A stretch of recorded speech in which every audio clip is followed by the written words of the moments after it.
On to some sad news now, when police in Nanyuki area are investigating the sudden death of Gichugu constituency returning officer Geoffrey Gitobu, who collapsed and died in Nanyuki town on Monday evening.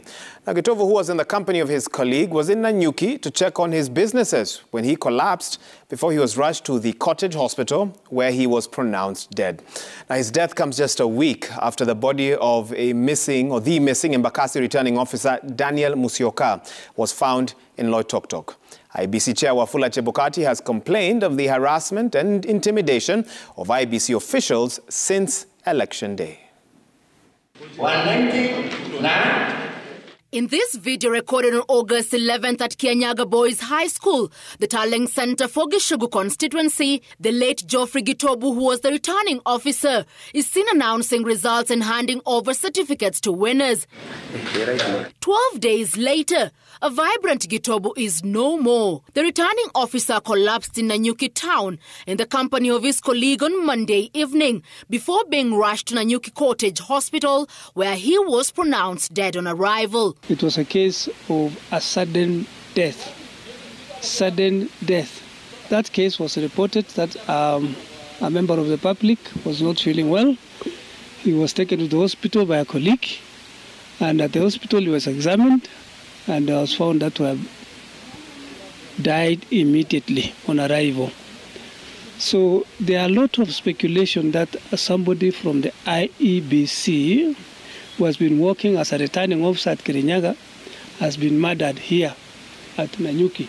Those information are not correct. Towet says they are investigating a case of sudden death and not murder.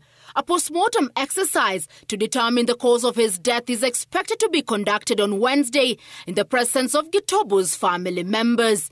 When we talk to the family members, they are saying he was healthy, he did not have issues about his hypertension, heart attack, or diabetes.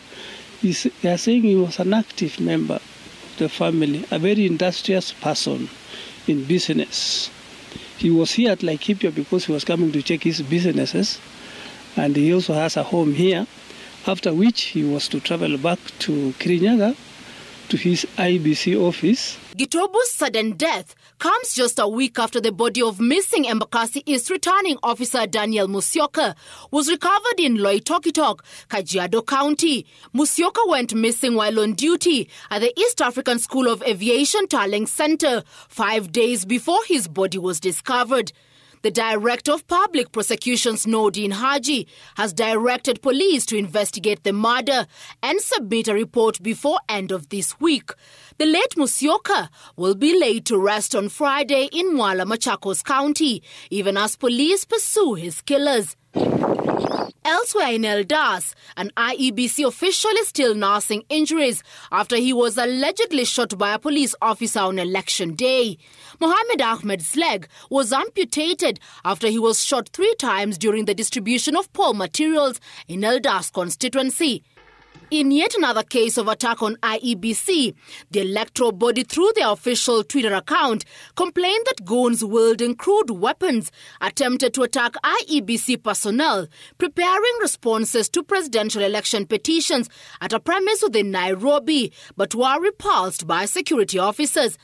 The Electoral Commission has in the past 1 week raised concerns over what they term as acts of hooliganism and intimidation towards their staff, which they want the relevant authorities to probe and prosecute the perpetrators. We have staff who have been arbitrarily arrested for no reasons. We don't know where they are. Some from this National Tallying Center. But we have a constitutional duty to perform. The commission, which is now focused on the presidential petition and 8 postponed elections to be conducted on August 29th, hopes that the Inspector General of Police, Hilary Mutyambai, will help tame those out to curtail the freedom of IEBC.